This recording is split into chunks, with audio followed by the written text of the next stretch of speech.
Yeah, good performance, different sides to it, really good first half on the ball, probably until we scored and we came off it a bit, but the possession, the idea of what we wanted to do, the players did it. I was really pleased with that until we get the goal. And then second half, I think Brentford do what they do, very good at it. They can pin you back, they can stick balls in your box. And I thought we defended brilliantly in the box. Touch of luck here and there. The frustration of conceding late hits you, but probably the realisation that you go, okay, it's a point away from home at a club that just beat Man United 4-0 here 2 weeks ago. You know, so I was really pleased. You know, we're playing in conditions that, you know, we're trying to find a way at the top end of the pitch, and we know we're improving that. We've brought Neil in. Dominic's back next week. We're looking to improve even more because other teams have more options than us in that area. But in terms of the spirit of the team today and some of the play and our midfield players and the boys at the back defending the box, I thought there was a lot of positives for us. What do you think of Anthony's goal? I mean, it showed some real quality there. The anticipation in the first place to start that run, and then obviously to bring under his control and finish. I mean, it was... Yeah, but it's what I wanted from Anthony and Damari today, was to run in between defenders, centre backs and full backs. And they did it, and Anthony made a great run, great timing, great pass, and I thought his composure was great. I think that's the next step for Anthony in terms of in front of goal. We work and talk about it a lot, and he showed great composure, how he waited, had another touch, and then finishes. So delighted for him. I thought his all-round performance was great. There's pressure on him, it's normal. He's a boy a lot of people are talking about. I thought we handled it brilliantly.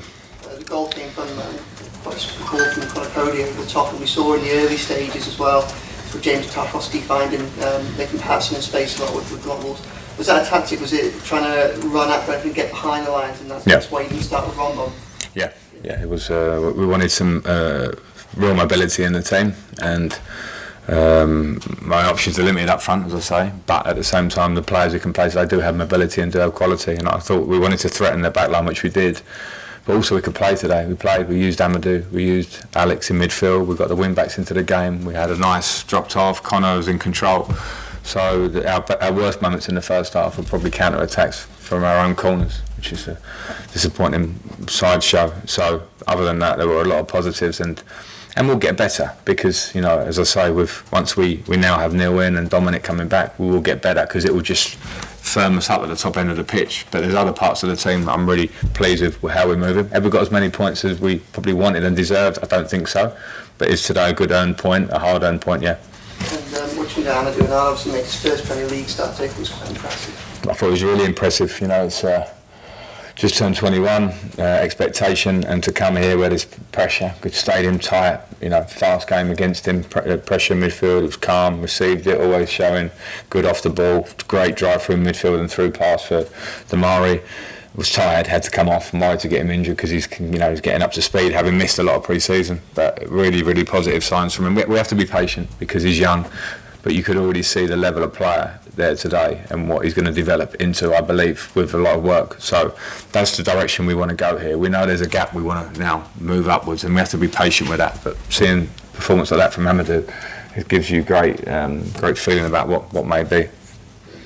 Did you have to think twice about taking him off? Yeah, I would have kept him on. You know, he came to me at half time saying he felt he had another 25 minutes in him, was trying to extend that through the game. But you know, I've got my staff and me here because I'm thinking about today. We also have to think about Tuesday and the game's coming up, and I just understand that his fitness levels are not where they're going to be naturally. So it was so impressive today. Yeah, I wanted to keep him on. Right, what did you make of the burgeoning partnership between Coady and Tarkowski, two leaders at a former club? Is it difficult to make them play together because they were used to marshalling the whole back line? Now you have to share their roles. No, it's not because they're selfless. They're humble. They work through the week. They train brilliantly. They're professional. They talk in the dressing room. They talk in the training ground. They're a dream to work with, and you can see that. And I think. I've been so delighted at the feeling I've had them in the squad. The feeling has changed. We talk about a spine of the team, consistency and leaders. You can't have enough. You can't have too many. And now we look and we've added leaders in the pitch in those two. In Amadou as a young leader to be. So really important that we add personality into the team. You need that, especially when you come to Brentford. You need personality because they've got lots of personality here. So more players also, a lot of personality to show that. Sure, exactly. And a desire to score goals and to come in. And we're lacking that at the minute, that cutting edge, and that's natural to him. And maybe when you look at Damari and you look at Anthony and Dwight, that's a part of their game. They all want to improve, and they will do. But so they need to get that killer instinct. But we have to be patient on that side of things with those players. Frank, I see you were saying that before the game that Anthony Gordon was worth a lot more than 60 million potentially. Does that goal add another 10 million on his price tag?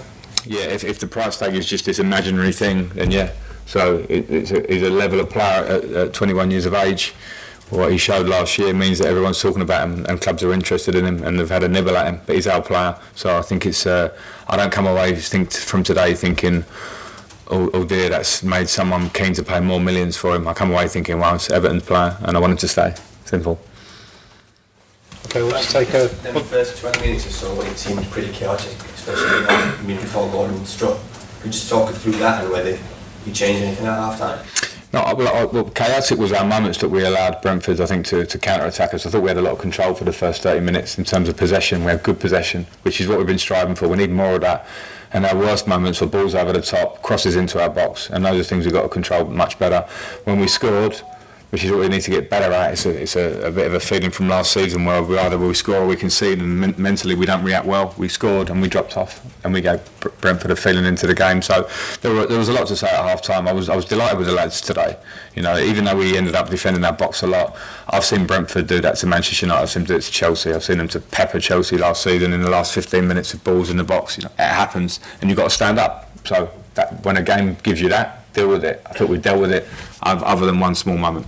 And in the dressing room, was there a sense of frustration maybe afterwards? And Yeah. Tough games ahead, like Yeah. the 3 points. Yeah, maybe. But with my reflection, it's easy to say, yeah, I'm frustrated because they scored with 6 minutes. I'm sure Thomas is coming in saying we hit the woodwork 2 or 3 times and had our opportunities. I don't have to try and change the story, because when Brentford do that to you, they will create chances. They're powerful in the box.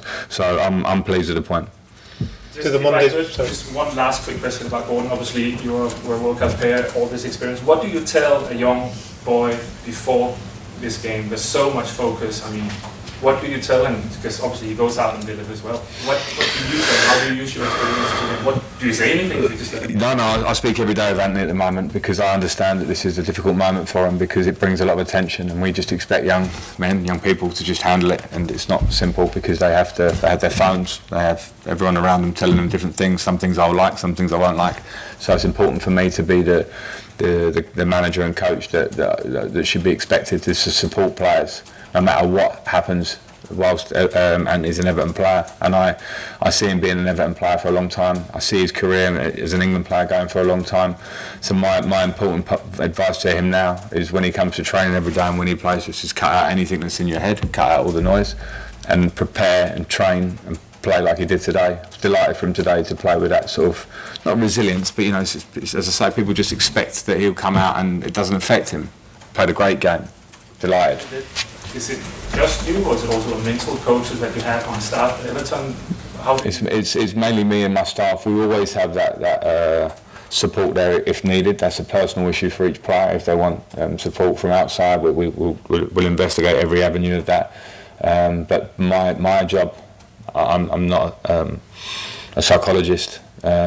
My job and my staff's job is to do our best to support the players in day to day in any situation we can, and I think we're pretty good at that, and it isn't just on my shoulders. So at that point I thank my staff, because I'm sure if Anthony sits down one day and people ask him about my staff, I'm sure he'll have a lot of good things to say. Do we need a couple of questions for the